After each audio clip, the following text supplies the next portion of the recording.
All right. Welcome, everyone. Happy Monday. And thank you for joining us this morning for our 6th annual Mayor's Task Force on Substance Misuse Legislative Breakfast. My name is Bobby Bagley, and I'm the Chief Public Health Official for the City of Nashua and the Director for our Division of Public Health and Community Services. I am going to have Colin, who is the President and CEO of Southern New Hampshire Health Systems, do our welcome this morning. Colin? Good morning, everyone. Thank you for coming out on this brisk Monday morning in January here in Southern New Hampshire. As Bobby said, my name is Colin McHugh, and I'm the President and CEO of Southern New Hampshire Health. Southern New Hampshire Health is one of the leading healthcare organizations in the state of New Hampshire. We are comprised primarily of the medical center, our main campus, and Foundation Medical Partners, which is our employed medical group. We have over 2,500 employees that serve this community, and we also employ more than 300 providers. More than 80,000 patients in the greater Nashua area entrust us with their primary care needs, and thousands each year enter into our emergency room just 2 blocks down. I'm proud of the work that we're taking on here at Southern New Hampshire as it relates to substance use and misuse. We are the operators of the Greater Nashua Doorway, and we are serving hundreds of clients every month. In December alone, I think we enrolled 50 new patients with opioid use issues. We also served 200 existing clients through the doorway. So it's a very active program, and we're very proud of the work. In addition to this, we're one of 2 hospitals in the state of New Hampshire that are engaged in what's called the Mosaic Project. And this is in partnership with the Foundation for Healthy Communities. As part of this initiative, we actually have healthcare professionals in the ED that are providing peer support for those individuals that are coming in with non-fatal overdoses. So again, we're one of 2 hospitals. We hope to continue this program into the future. It is grant funded, but we think it's a program that we're going to end up committing to just based on the experience so far. We also operate what's called the Center for Recovery Management, and this is offered to all ages, and this is where we provide medical assistance treatment as well as counseling and other services. So again, we're very deep in this, and it's work that we're very committed to. The last program I'll mention is we also have our partial hospital programs and intensive outpatient programs where we are treating hundreds of clients a year with substance use issues. So this is a topic that's very important to us, and we're really thankful that you all came out this morning. It's a thrill to host this morning's event, and I'm very interested in hearing from the speakers this morning so that we can all learn and continue all the partnerships that I think are integral to Greater Nashua. So thank you.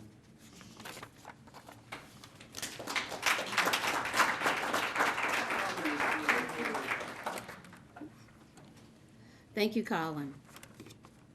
And again, thank you all for being here. We're now going to have some welcoming remarks from our Mayor, Jim Donchez.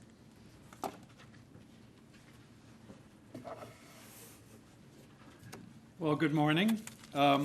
Now, my remarks here read that I'm welcoming you to the 6th Annual Mayor's Opioid Task Force, but really, it's Bobby's task force, so let's be honest, you know? But I want to thank you all for coming, our state reps, members of the Board of Aldermen, Board of Health members, and people from across the region. And thank you for joining us this morning. And of course, thank you to Colin and to Southern New Hampshire for hosting us and for your continued involvement with prevention, treatment, and recovery in our region. And that information you gave us about the doorway is certainly interesting and very helpful. So thank you for those efforts. But today we're focusing on housing, which has become a primary area of our focus as we continue to combat the impact of opioid addiction in our region.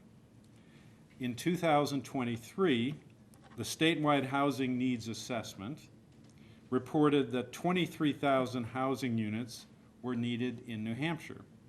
Here in Nashua, we've been working hard to tackle the crisis of a lack of affordable housing and a lack of housing in general.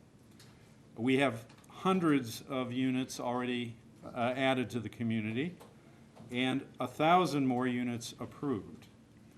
And of course, we need affordable units very badly. We are taking significant steps there as well. We've been added 216 units at Monahan Manor, which is now filling up. Another example is there are 26 units for supportive housing, we call it, at 29 Temple Street. And then at 249 Main, if you drove down Main Street today, across from CVS, there are 46 units being constructed by NeighborWorks. The city's been very involved in that project. But we know that housing is health, and stable housing allows for those who are in recovery the stability they need to achieve success in their journey toward sobriety. Approximately 9% of the people who are homeless have reported that substance abuse is an issue, and a larger number of the population, 37%, it is thought have a mental health disorder. Our efforts on reducing the impact of opioids has shown some decreases in the last year. Fatalities are down, but not terribly much. In 2023, the suspected overdoses were 7% lower, and the suspected fatal overdoses were down about 11%. Other efforts here in Nashua, including expanded Narcan training and distribution. These efforts continue to expand resident, business, and community access here in Nashua and across the region for the purpose of decreasing fatalities and decreasing overdoses. By doing this, Nashua is building a future where every member of our community has the power to make a difference and where every life matters. This morning, we're continuing the efforts of creating a healthy community through prevention by engaging with all of you who play a vital role in legislation and in the funding that support our local service providers and organizations. You will hear from a panel of professionals, 2 of whom are from the City of Nashua, work for the City of Nashua, and they all work in various areas that impact access to housing and the social supports that the city government provides, that the nonprofit sector provides, and that the faith-based community provides. The panel will discuss how housing is the foundation of health. Thank you all our panelists for taking time out of your morning, and thank you all for attending. To join us here for the important work that you all do.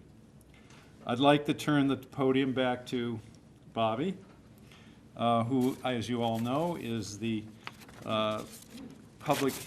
chief public health official in the city and is the director of community activities and public health. So please, let's give Bobby a hand, all right?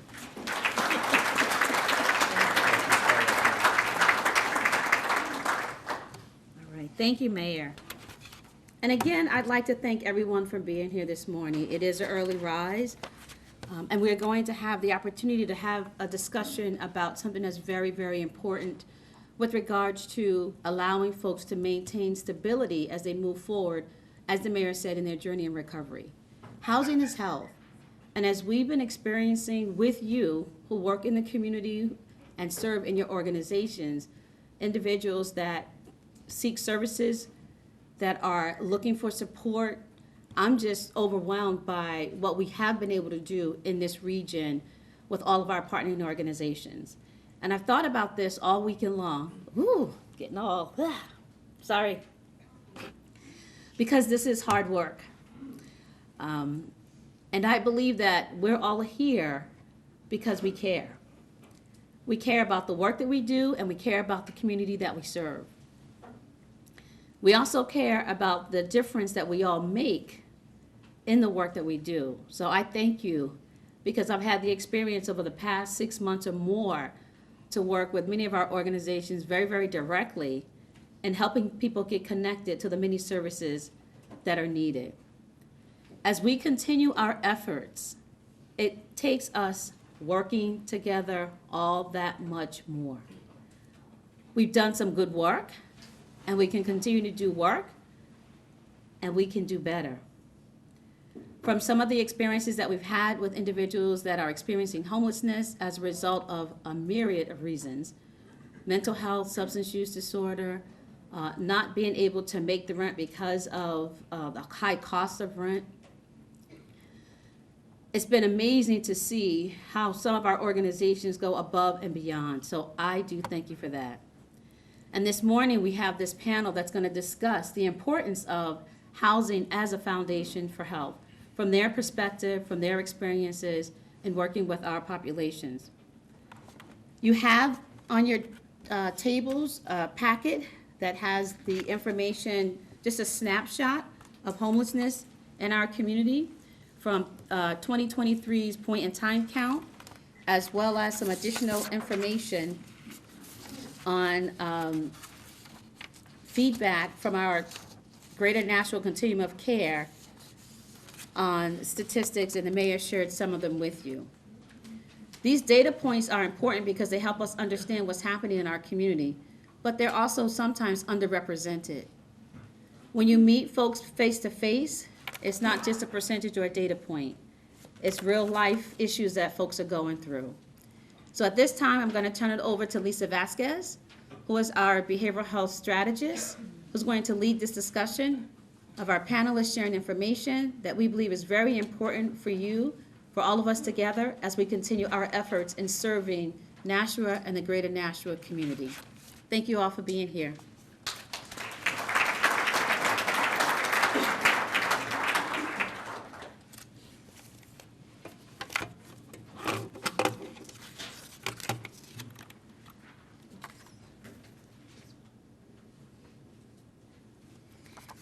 Thank you everyone again for being here today.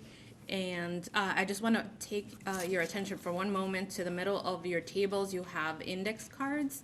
You also have pens. If you have any questions at any time, please write them down and then just lift them over your head.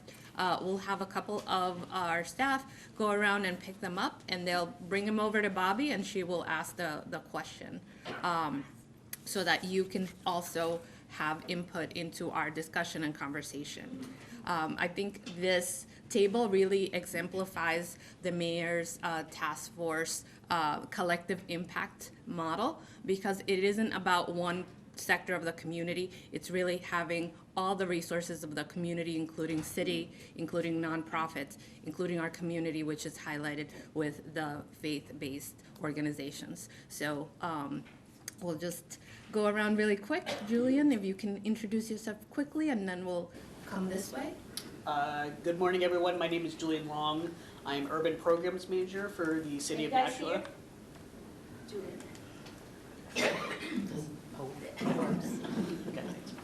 Good morning. My name is Julian Long. I'm Urban Programs Manager for the City of Nashua. Urban Programs is where a lot of the city's grants through the U.S. Department of Housing and Urban Development live. Those programs include community development block grants, the Home Investment Partnership Program grants, and the city's lead remediation program grant. Good morning. I have this nice spotlight in my eyes, so it's good because I can't see you and I'm not nervous at all. My name is Jane Goodman. I'm the Executive Director of the Nashua Soup Kitchen and Shelter. Our main mission is exactly in our name, food primarily and shelter also primarily. And we have a shelter that's been open 1 year, our new shelter, and we house anywhere between 65 and 70 people a night in there. And the top floor has transitional housing, so we filled all 11 units. And we are also running a winter shelter right now, which is a low barrier shelter. Basically a mattress on the floor, someplace warm and dry to sleep. And that is housing 28 people a night, as long as everyone counts right and sets a limit. My name is Adam D'Entremont. I work at St. Patrick's Catholic Church, and actually in our former school building is now the building in which the Nashua Soup Kitchen and Shelter is running the new shelter building.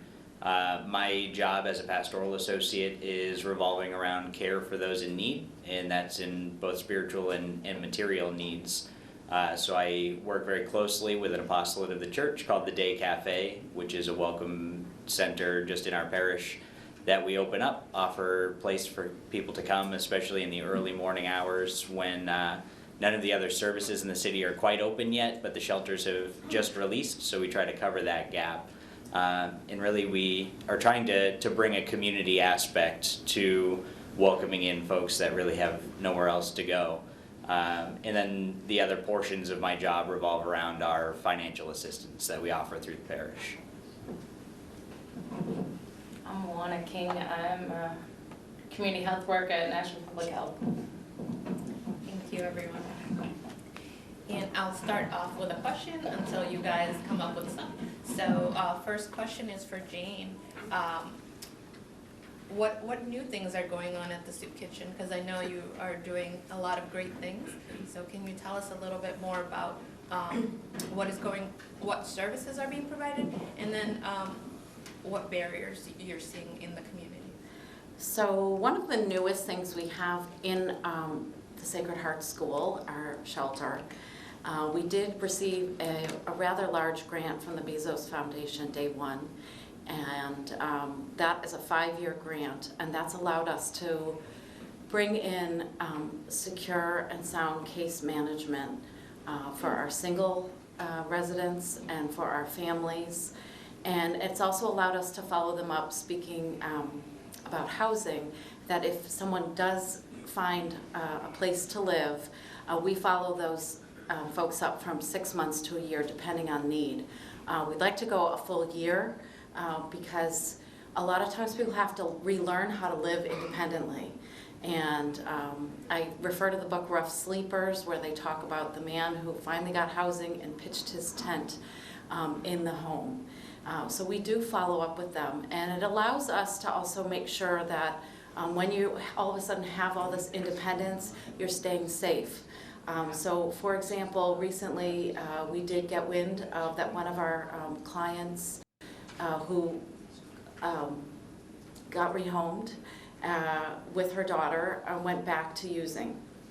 And, you know, we were really upset, obviously, because she was with us for 9 months, and it took so long to find her a place to live, to get the voucher, to find the appropriate place for her daughter. So we're able to send our caseworkers out and try to get her into a day program so that she doesn't lose her footing in this market. So that's one of the most exciting new services we have, also really critical, because it's one thing to find an apartment for someone, it's quite another to have them stay there. Thank you. What barriers, and this is for anyone, what barriers are you seeing in the community to getting people housed? I'll start with that one. So from the pastoral side of things, through the parish, we work with our financial assistance network, which is a cooperation of various agencies and faith-based organizations in the city to try to assist folks that have some financial barrier to either housing or any other issues that they may be having in their life. But one of the things that we see very regularly is history of eviction is very difficult to overcome, especially in a market with very low vacancy rates. So you have a flush market of lots of people looking for housing and very few available housing units. So anybody that's struggling with previous evictions, we often see have a big barrier to getting into housing again. So a lot of our financial assistance actually goes towards trying to prevent evictions, and we work very closely with other agencies in the city, with Nashua City Welfare, with Family Promise, Corpus Christi Catholic Charities, to try to overcome some of the financial barriers that people are struggling with at the moment to try to prevent the eviction. But oftentimes we see folks that have a history of evictions will continue to struggle with homelessness if they do wind up losing their housing. We find also that people that have had substance use disorders have issues with felonies and things like that, or a criminal background check. that a lot of landlords don't want anybody with certain felonies on their records to rent to them. So on top of the evictions that they may or may not have, then you have that barrier as well. Thank you. Can I just add to that? Yes, of course. So, I mean, Adam's been a great help for us. For example, you know, if you need a security deposit, you might find housing with a Section 8 voucher, but then the landlord's charging a market rate security deposit. So you already are coming with very limited funds.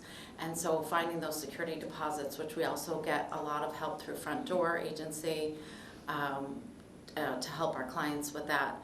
But there are a lot of barriers to even getting through the application. So you have to fill out the application, there's a charge for that. And then there's also just the difficulty of having landlords show up. So there are a lot of our clients that get their Section 8 voucher, but it really takes them a considerable amount of time to find that apartment, to have the landlord show up, to go through the application process. And we work with them doing this. But again, there are a lot of barriers for those folks. I'd like to also just add that there are definitely structural issues here as well. It was mentioned in passing, but you know, here in Nashua, statewide, we're looking at under 0.5% vacancy rate. For a balanced market, you're looking at 5% vacancy rate among rental units, and we haven't had that in a decade, more than a decade.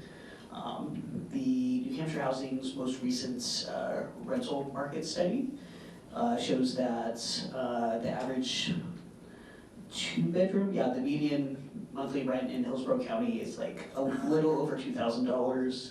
That's almost a 50% increase in rental rates since 2018.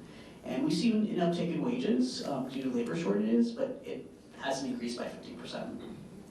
So those elements absolutely play a part.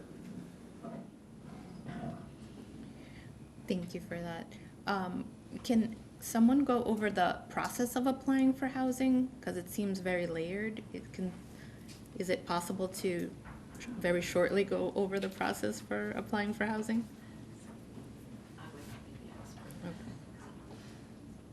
Would you be able to? All right, we'll go to another question. We saw that it was very layered and there's a long process. Julian, how do we as a city incentivize our landlords to support them? How do we incentivize our landlords and how do we support them? So one of the things across several of our departments, including the Community Development Division, which is where I'm housed, have done a lot of outreach to landlords. I know that we have helped I live the soup kitchen, place a few folks, made a few calls to landlords. It's something we're working to expand actually, and create something a bit more comprehensive, more programmatic. We have some funding that could be used towards that. That's something that Community Development Block Grant funds can be used towards. It's something that we have a special allocation for our home program through the American Rescue Plan Act. Those funds could potentially be used for landlord incentives as well. Thank you. Yes. Can you tell us a little bit about the difference between the block grant for homeless affordable housing and then HUD grants for affordable housing? Is there a difference between those? No, that's a great question. So what are all these acronyms? So Community Development Block Grant, it's an old program, goes back to 1974. It's a kind of a collection of grants all under one roof. It can be used for operating expenses for nonprofit agencies. It can be used for housing rehabilitation. It can be used for economic development activities. It can be used for public facilities activities. Really, most things, except for development of new affordable housing, and the reason that you can't do that is because that's the main point of the Home Investment Partnership Grant. That's the big HUD grant for new affordable housing. And some of the recent things we're working on this program year, funding through Community Development Block Grant, include some HVAC upgrades at the Mary Sweeney home, transitional housing for Stepping Stones, their youth homelessness program, doing some fire safety upgrades at Nashua Children's Home. It's a pretty flexible program. The big thing is you do have to benefit low to moderate income residents. The Home Investment Partnership Program, that is focused on affordable housing, whereas CDBG covers a bunch of different things that might serve lower income residents. For home, the mayor mentioned, it was either the mayor or Director Bagley mentioned Monahan Manor, that received home funds from the city. 249 Main Street, which is in progress still, that has received home funds. And we've also funded a number of recent Habitat for Humanity projects, so that's on the home ownership side of things. Thank you. I know that the word affordable housing comes up a lot. Is it there somewhere you can define it for us? No, that's a great question. And one of the things about affordable housing too is like, well, affordable to who? Because it depends. When you're talking about the world of grants under U.S. Department of Housing and Urban Development, there's a pretty clear definition for that.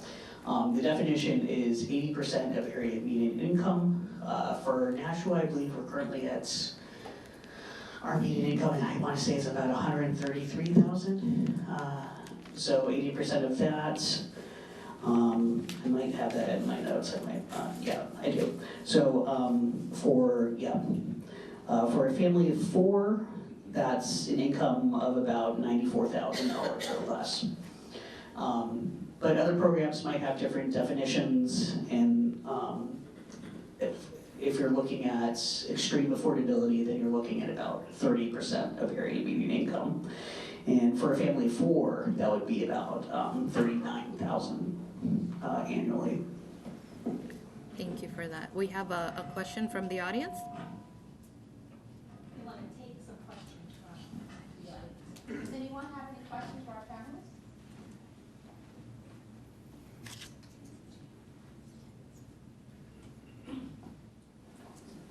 Good morning. I'm State Representative Laura Tlarsky. I'm wondering if you could have one legislative solution that doesn't require funding that could help you, what would it be? And I have some people taking notes too. That's a funny question. Do you want to start? No, you go ahead.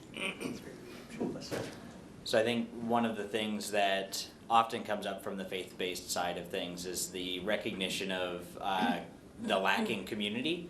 The vast majority of individuals that we meet that are struggling with substance use disorder, that then eventually also wind up struggling with homelessness, is that they lack a community, they lack a family. Whether that be a nuclear family that we would expect, or if it just be a community that's supportive. But it's so multi-layered that our community involves our mental health care, our medical health care, our services, our local community, our churches. All of these things together build a community, and we tend to try to focus primarily, like you said, on the financial. We try to pay for things to see if we can solve a problem. But truly this becomes a community aspect. So honestly, one of the things, when it comes to legislation, it eventually always comes down to finances, but supportive services, having more mental health practitioners, incentivizing communities to offer housing to those who struggle with either previous criminal charges from substance use disorder or evictions. All of these layers kind of add up to just a multitude of barriers. But then, of course, from our end of things, from the faith-based side and from the community side of things, we too have to stand up and welcome people in and to offer some of these services, because we too are part of the community that will hopefully one day assist somebody in reaching a level of sobriety and in secure housing. But yeah, I mean, you look at so many facets. Mental health care and medical health care, though, are going to be two of your really big aspects. Is there another question from the audience?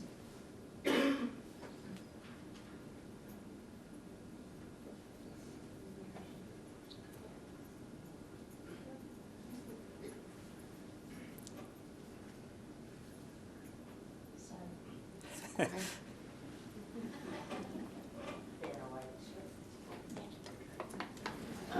Fran Nutter, State Legislator. I heard an ugly story the other day that some apartment complexes are charging $800 for an application fee, and that some of them keep charging even though the apartment has already been rented. So my question, eventually I get there, is there a limit to what a landlord can charge for an application fee? And was that ugly story I heard at all true? Do we need legislation? Yes, we need legislation. I can't speak to whether or not there is a limit. I don't know that off the top of my head, but I can say what we see very often is that there is no limit to how many times someone will be charged an application fee. If I'm looking for an apartment and I have very low vacancy rate, I need to apply to many apartments.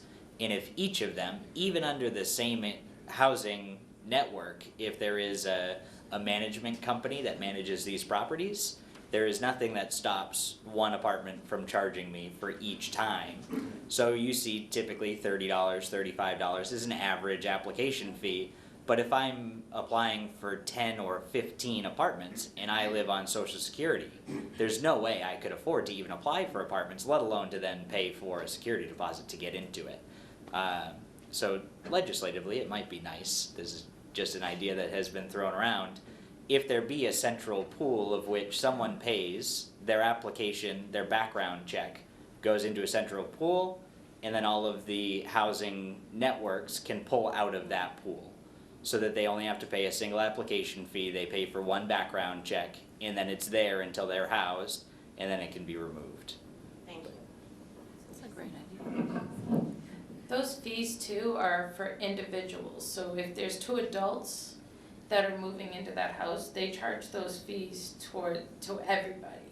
So one household could, in essence, pay $100 in just fees to find a place to live. I have two more questions. Hi, thank you for being here. I'm Susan Mead from Greater National Mental Health, and oftentimes we see the challenge with those with fixed incomes, and what can we do to incentivize landlords to work with those with fixed incomes? I don't know what we can do. That's you. I'll turn it back on. Thanks.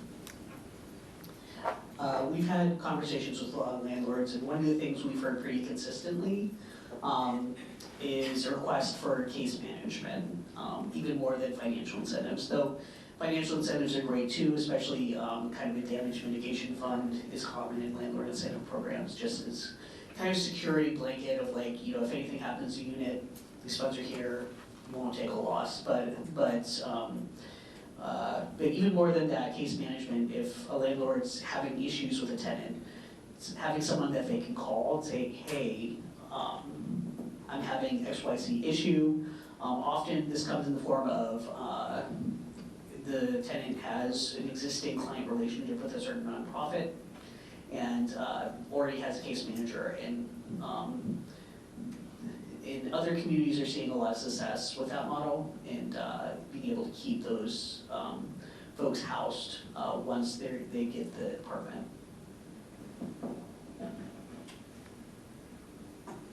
Hi, good morning. Marie Swerble with the Front Door Agency. I just wanted to touch upon the question about the application fees.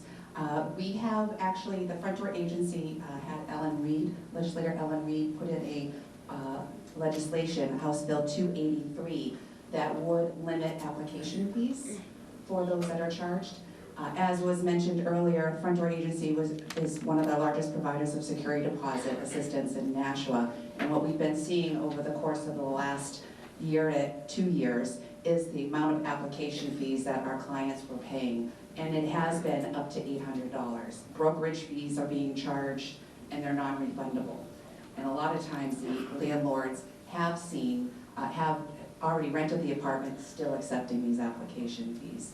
So a non-financial commitment from the state was putting in, hopefully it goes to the Senate and pass the House. Again, it's House Bill 283, where the landlord is more transparent. They have to list what the fees are for the application fee, and then if it's not rented to them, it has to be refunded. to the applicant, minus the direct costs like a criminal background check, et cetera, that was done. So those are some of the things that we're looking as a community to do to help alleviate that, one of those barriers, because it is right, they're using all of their funds for application fees instead of a security deposit.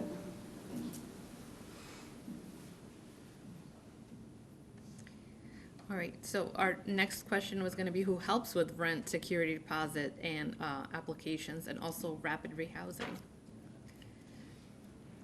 And I know that the front door agency just said that they're the largest providers, but who else? Is there another place that people can go for those services? So I can speak to that somewhat. There's actually in the city of Nashua a wonderful cooperation of different agencies, faith-based organizations that come together called the Financial Assistance Network that try to work cooperatively when there comes a financial request to any one agency or a faith-based organization that couldn't possibly cover that on their own, which we actually see more and more regularly today with back rents that have been charged, with very often times when evictions for non-payment of rent are coming to the court system is trying to work out a payment plan rather than evicting people because it's going to be so difficult for someone to find housing later on. So we see a lot of this back rent that needs to be paid to try to get someone back up to term, but we work very regularly with the front door agency to try to come up with security deposits, to pay back rent, other faith-based organizations, and other agencies in the city. But I could definitely say the front door agency has been a massive asset when it comes to security deposits. Thank you. And I think one of the bigger questions is how do we keep people housed? Yeah, that's an easy question for you. So keeping people housed goes back to that case management that Julian mentioned, because when it's just not a simple, it's stepwise, right? You don't want to go from here to here without any transition in between. So again, that's one thing that we're really trying to do. So getting people on a path to independence, but not just sticking them on the path. So there's that follow-up and all that time and being in touch with them, making sure that, they're getting to work. Do they have any questions? Even once we get someone housed, it depends on the timing, but we can rally around and find some furniture and those kind of things that we wouldn't normally, store. We can find, pots and pans and those kind of things, just to keep them in a stable situation. But it really is that case management, that checking back in, knowing someone is on your side and that you have an advocate is huge. We had a client say the other day, "I'm so glad you didn't give up on me. Thank you." And you can't. And we've had people in our shelter for 9 months, a year. We are really trying to nudge them along. But if there's nowhere to go and there's no Section 8 voucher available, and then you get that voucher and you need renter's insurance and you need security deposit, and in our own transitional housing, we require security deposit, a small one, and we also, so thank you Front Door for that, we also required renter's insurance, and we have folks with no income. So thank you to St. Pat's who helped us with those clients. So it's a full support to keep people housed. It's not just us, it's the whole community. I think it'd be useful to also mention we have a statewide resource in New Hampshire Legal Assistance. They will provide services to folks facing potential eviction.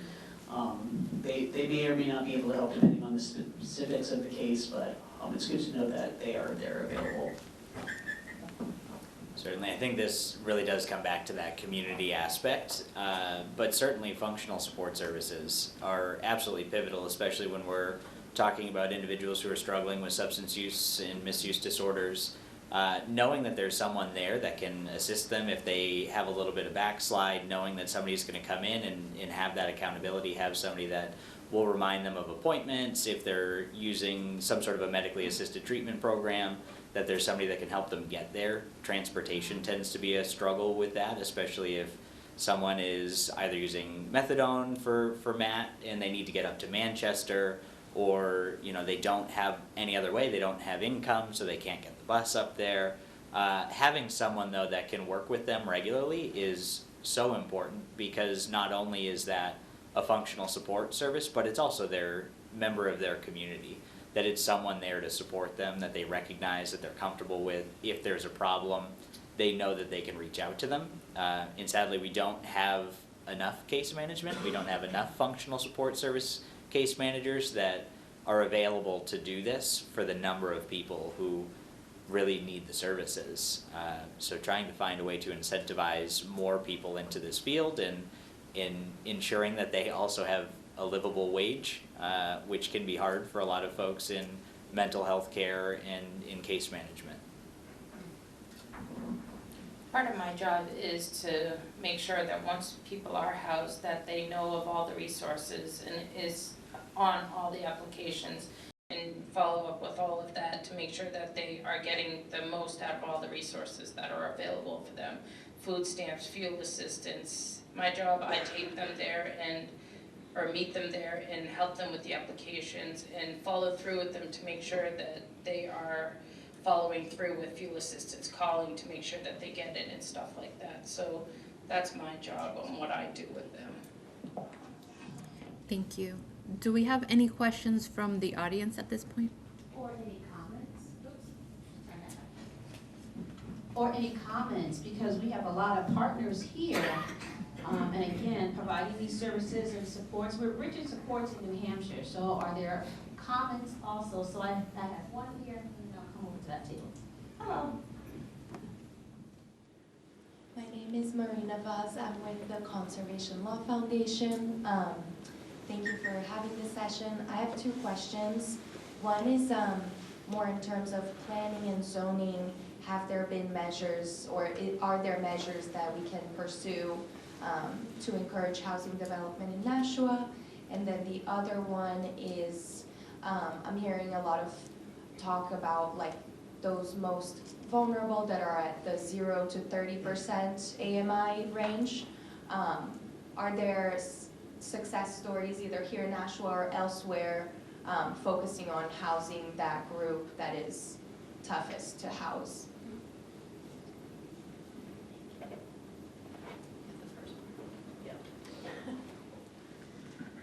No, those are great questions. So our planning department is actually in the middle of a review and update of its codes related to zoning. And certainly I've had conversations with the city's planning manager about how to, encourage more affordable housing developments. We don't, that project's in process, but I'm absolutely sure that addressing affordable housing is going to be a component of that. And Sam Durfee is the planning manager, for anyone who's interested in reaching out to Sam to chat a bit more about that. And so off the top of my head, for kind of the most vulnerable folks, the 0 to 30%, one thing that is coming down the line is, I mentioned we have special home funds through the American Rescue Plan Act. And those are targeted for specific populations versus just generally lower income folks. And that includes homeless and chronically homeless folks. So we're hoping to do some really good projects for that population using that specific fund.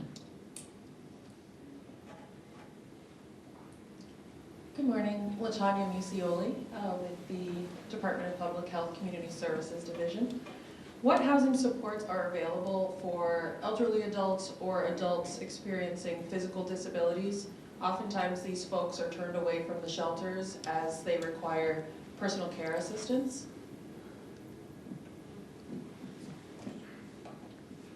So we will take people with, that need support, as long as they do have the support coming into the soup kitchen, into the shelter by day. So we do have home health aides and nurses that do come for some of our clients.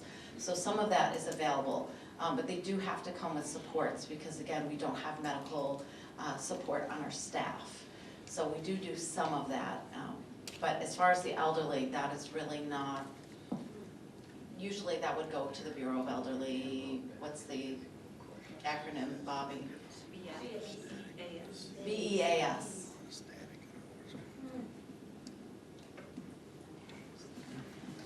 Hi there, good morning. Joanne Perez, Director of Diversion and Prevention from Family Promise.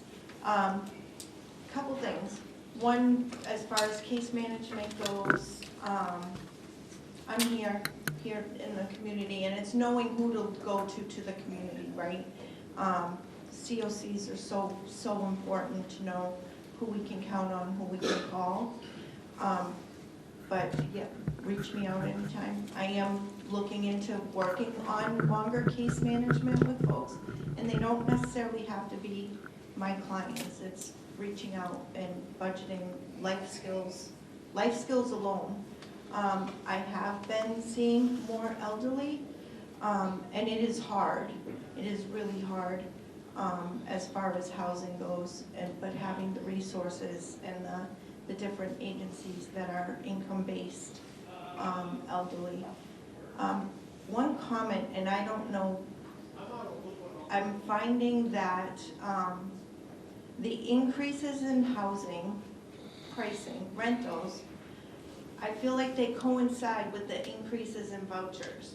So where does that, I don't know if this is a legislation thing, or where does that stop? Because if the HUD standard for a 3-bedroom is $2,800, why does that keep going up? Because that provides the landlords incentives to increase, because you can't be charging somebody with a voucher $2,800, but somebody without say, oh, well, you don't have a voucher, so let me charge you $13. But every time, what initiates those increases in the vouchers that make rent so high? Because rent wouldn't be that high if those vouchers were not available.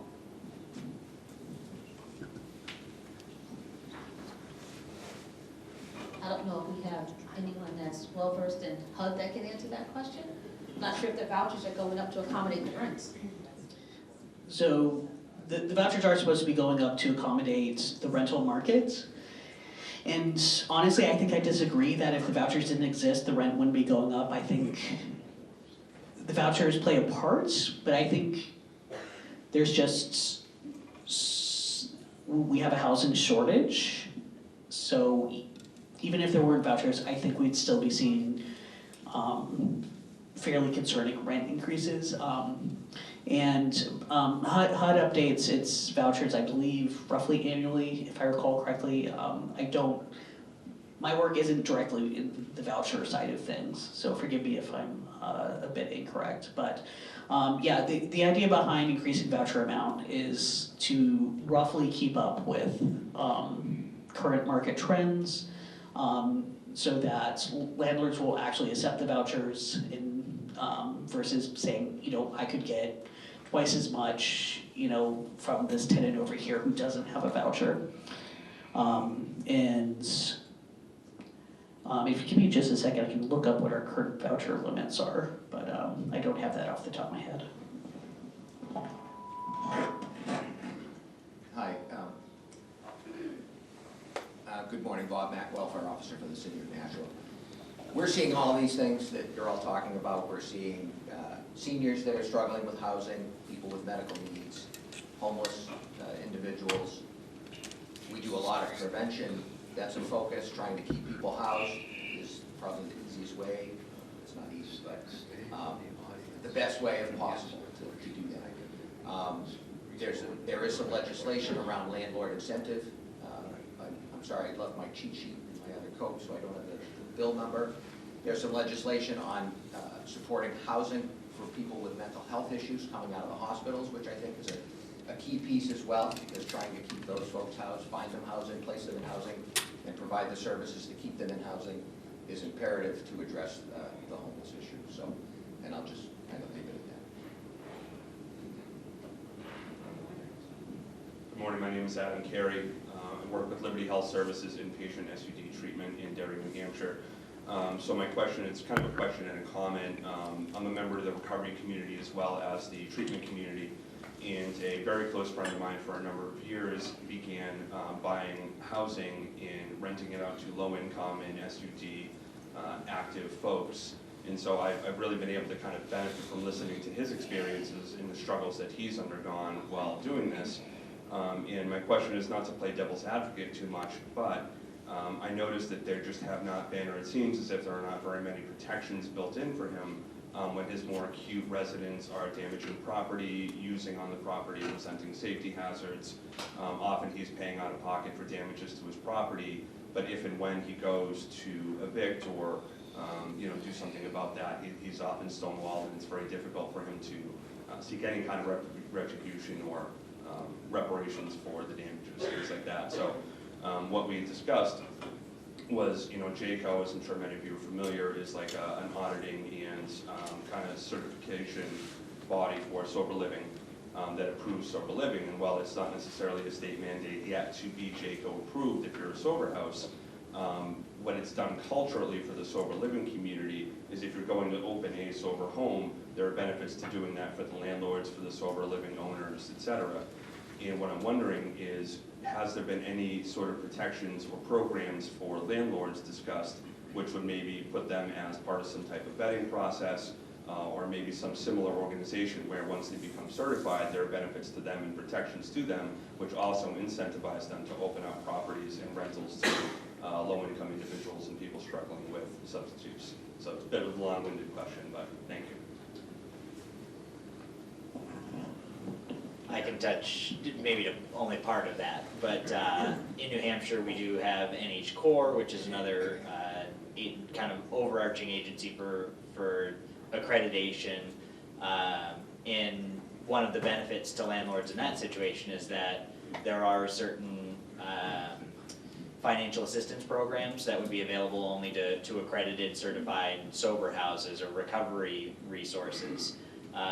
But landlords tend not to actually have a lot of protection. And we often kind of give the landlord the hard time for not renting to folks, but actually there's a lot working against landlords, and when landlords are really struggling with damage to property, or there's behavior that in a neighborhood wouldn't be acceptable, it's hard for a lot of these landlords. So accreditation is huge, even if it seems like a small step. And it may be a cost burden to some folks who are opening a recovery house. It is very important because then you do have some of that financial resource, you do have coaching for a lot of your residents, you have access to a lot more than folks who are just getting started and they want to open a recovery house. They buy a property, it's a multi-tenant property, and they open it, and then they basically list it as a recovery house, and you pay rent weekly, you have a different type of rental agreement with your tenants, but they have very few protections, and they have very high risk. So we tend to see lots of recovery houses in Nashua that are opening. Fewer of them are accredited and certified, and we tend to see very high turnover rates. So it's difficult, and that's a huge aspect of substance use and misuse disorder, is having that housing available. But you really do need to have some sense of accreditation and some sense of accountability, because there are many houses that you can get into, very few of them are great. But we do have that in Nashua, which is wonderful. There's a lot of recovery houses out here. We just need more accreditation, more accountability, and especially protection for the landlord, because that's a huge risk that you wind up taking. Well, and I would just add to that, we do have these sober living houses in Nashua, but a lot of the folks that are staying there are from outside of the area. And what happens when they slip and they go back to using substances and they fail a drug test? They're homeless because they're out of the area, they're already, so I would love some kind of accreditation standard also, because what's gonna happen when you exit those folks from that sober living house and they have nowhere to go? And I can speak to that because they're coming to us. And then we have to get them back into some kind of treatment plan. And then we're starting over. And again, they're out of area, so where are their community supports? Yeah, good morning, Mike Appleberg with United Way. So this ultimately is going to be a question, of course, for Julian, who can't see me. He's the only person on stage I cannot see. So I hope you can hear me. But you know, this is the week of the annual point in time count, and temperatures are, of course, in the teens. So I think homelessness and housing are very big on all of our minds. A couple of the things that come to mind for me are the strength of our collaborations in the community. That's been mentioned a couple of times. One frustration for me, and this is the kind of question for Julian, is we're part of a larger regional space as well. A lot of times we tend to think of ourselves as, you know, we're Nashua or Greater Nashua, but the truth is we're also the rest of Hillsborough County, really the state of New Hampshire, and northern Middlesex County. And as soon as you leave the city proper, you get yourself into some very restrictive zoning, some really beyond Nashua expensive housing and lack of affordable housing. And we have a community that people will go where the services are. My sense is until we address the regional issues and collaboration across this region, that will continuously be sort of paddling uphill with a canoe taking on water. So, Julian, with that very depressing description in mind, could you talk to the regional nature of this work? No, thanks, Mike. And I can hear you. I can't see you, but I can hear you. So, this isn't reassuring, but we're not alone in this position. This is true of a number of other municipalities statewide. People do go where the services are. That's true for us in Nashua. That's true in Manchester. That's true in Rochester, which is the community I worked in before coming to Nashua. So one of the things that I do, my small bit, is try to reach out to folks doing this work at the county level. Primarily in my world, that's their American Rescue Plan Act manager, Carrie Esquina. But yeah, certainly there's more regional work that can be done because, yeah, people are constantly crossing municipal borders. It's hard though because we can't actually tell other communities what to do, what to fund. But we can invite them into conversation with us.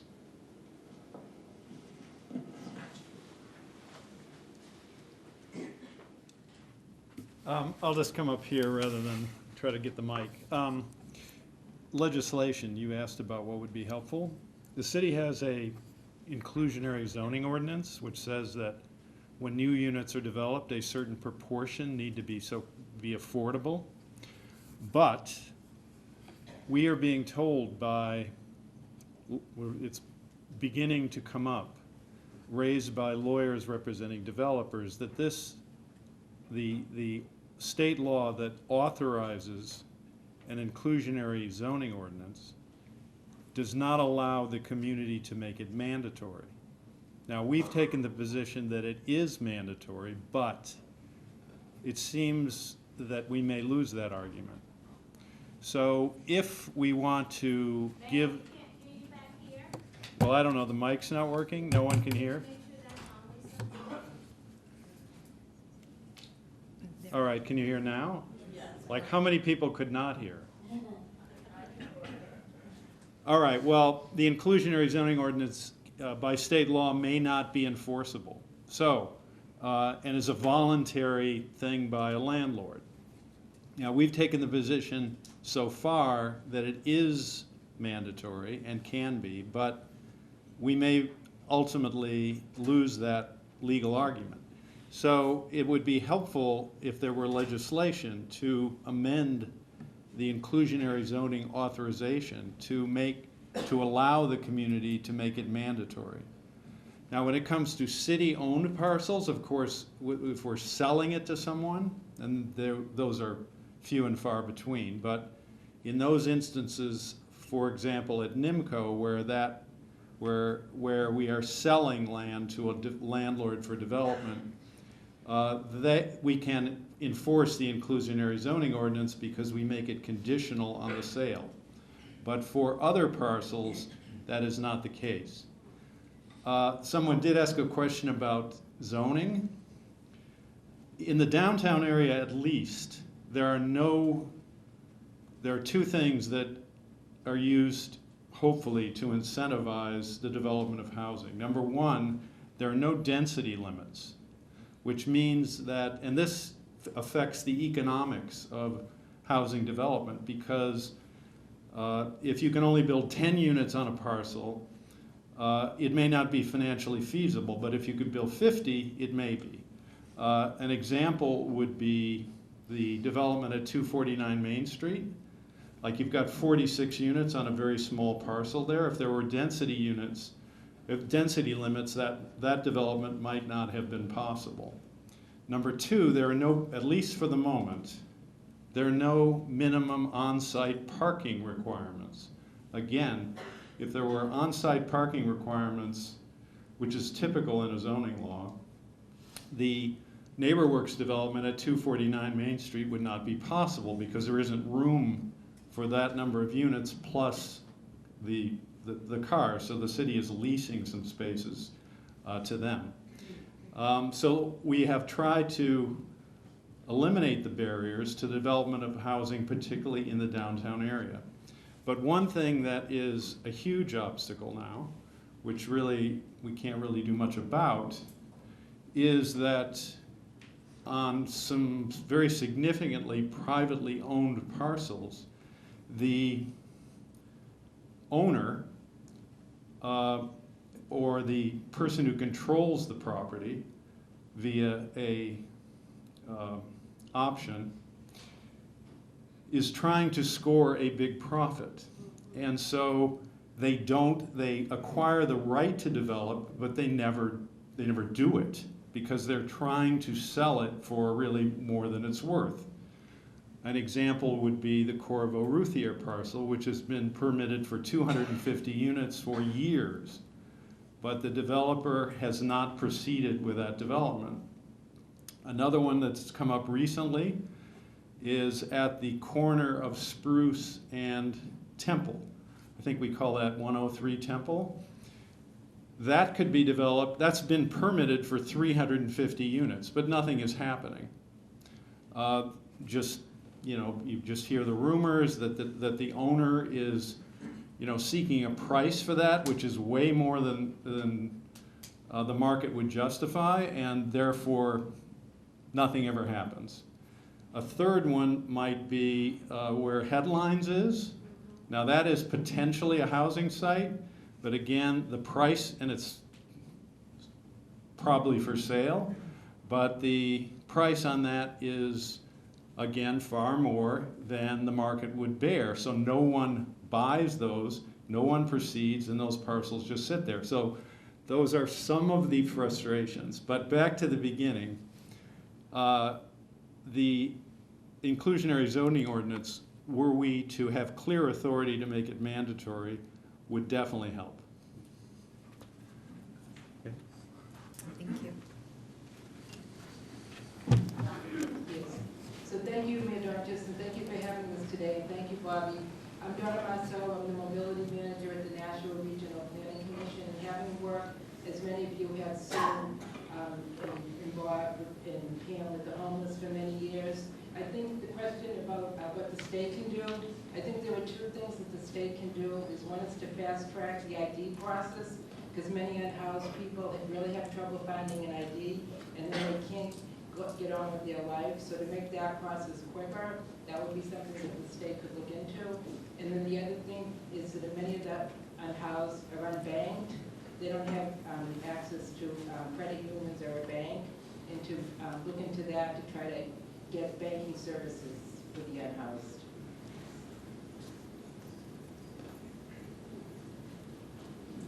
Thank you, Don. Those are really good points, too. Do we have more questions from the audience? Any other questions or comments? Because there was the question about resources, which is very resource rich in here. Great opportunity to talk about what you do. How are you keeping people housed? How are you helping them get housed? Hi, Alicia Summers from Greater National Mental Health. One of the barriers you guys mentioned in the beginning, and I think we all see it, is criminal background for housing. So I guess I'm wondering, that is a small percentage of my clients, but sort of the hardest. They're unhoused, they have a criminal background, they don't qualify for any of the housing programs. So sort of, what are our options out there when that is such a huge barrier for them and they're living on such limited income that they need a housing voucher to afford housing?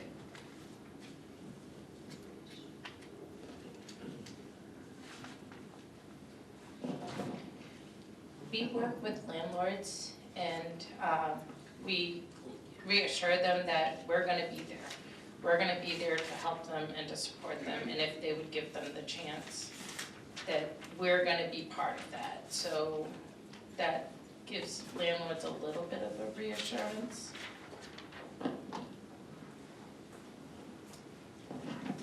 Sadly, I don't actually have a lot of positive to offer, but actually, hopefully something that may change with legislation over time.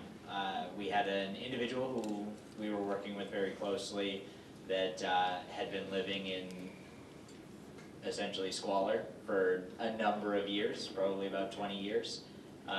He had reached the age where we said, you know, you do qualify for HUD housing to live in senior housing, and it would be income-based, so it would always be dictated by how much money he can bring in Social Security. We got him through the entire process, get him interviewed. He was getting ready to work with Southern New Hampshire Services to get into supportive housing for seniors.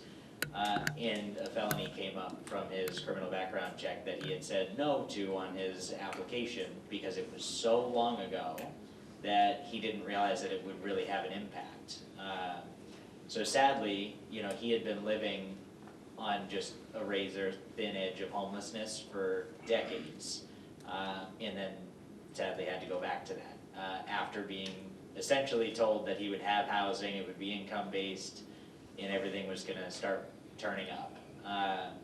So sadly, the limitations for HUD housing, that you cannot have any felonious criminal background ever, makes it very difficult for someone who struggles with substance use disorder and mental health disorders, because at some point they may wind up in criminal trouble that may not have even truly been their own fault. It may have been due to a mental health disorder that became criminal. And that may prevent them from ever having supportive services, having housing that is adequate and affordable to them. So potentially changing some of those regulations, and I know that HUD is a federal program, but maybe if we can kind of lead the way with some of that, it would be beneficial.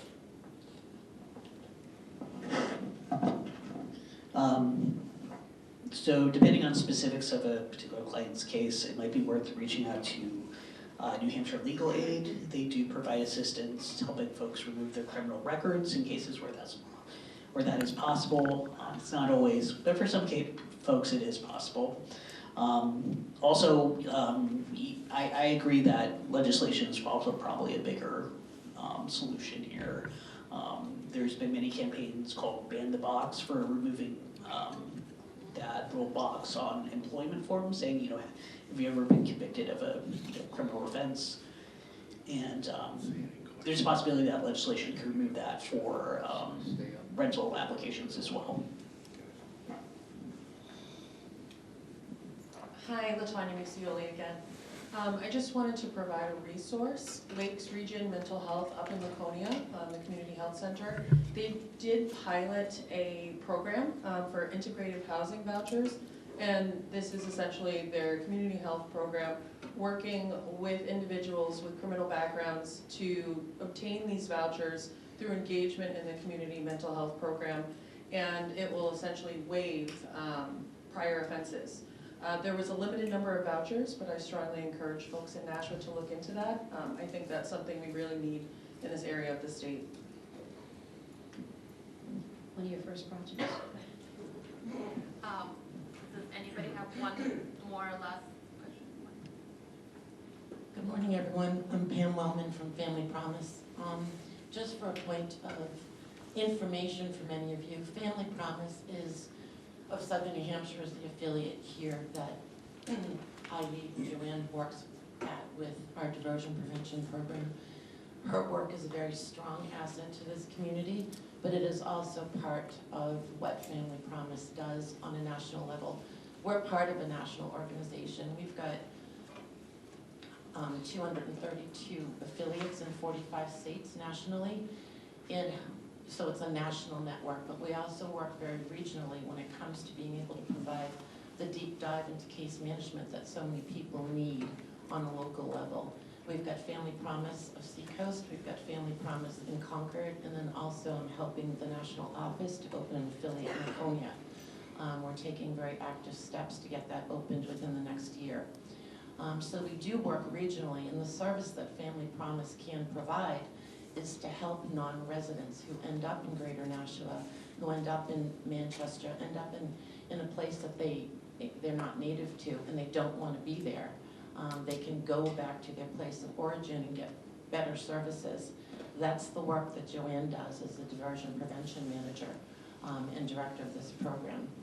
So I just wanted to bring that to everyone's attention that we're here, Extension 8. But this is the work that Family Promise does, and it's a unique service, but it's part of our national affiliation and what we do. I also wanted to say that last summer, Maurice, was it last summer, the expungement clinic, Hannah Stoller from Marguerite's Place, fabulous professional and a great partner to all of us, launched with 603 Legal Aid, an expungement clinic that we held at the church, Infant Jesus Church at Family Promise. And people could come and find out information about how to get their records expunged, their criminal records expunged, or at least start the process, because oftentimes it's a lengthy process, but people, they're intimidated, they're embarrassed, they don't know where to start. So we did this, and we're planning to do one again in the spring. We'll keep you all informed about that, but these are the kinds of case management initiatives that need to happen in the community, and to the best of our ability, we all work so closely together to be able to bring these initiatives to our residents and to people who are looking for our help. So call us, Family Promise, it's what we do, and we're happy to hear from any of you and come and visit us too. Hi, I'm Scott Wellman, Director of Housing and Vocational Services at Greater Nashua Mental Health. And I just wanted to, well, one of the things I wanted to talk about was the Financial Assistance Network, and how great they've been to work with and to assist people. But we also have programs at Greater Nashua Mental Health that does help with housing. One of those is we have a First Step housing program, and it's a shared living program, and it's really designed to bring people out of the hospital and have a stable place to live once they're out of the hospital. So we have 9 beds essentially, but it's supposed to be a 120-day program, but you know how easy it is to get somebody housed in 120 days. It's almost impossible. And so people are staying there longer, but we do help them to find out what vouchers they may be eligible for, and what we can do. And we oversee the Bridge voucher program for our agency for Greater Nashua Mental Health. And that's a great program, but we have a freeze on those because there's so many open vouchers throughout the state, because nobody can get housed because there's no place to put them. We also have a program called A Place to Live, and that's within our organization as well, and you have to be a client of our center, our mental health center. And that provides rental assistance for those people that are income challenged, and maybe some one-time rental assistance, whether it might be a security deposit, or there may be some issues with helping somebody to clean their place to avoid eviction. So we do some eviction avoidance. So there are a lot of supports, there's a lot of things out there. It's just that we need so much more, because we just really need the places to put people in and to get that support. Anyone else want to share their resource? What's our time? No time. Anybody have one final resource they want to share before Lisa closes us out?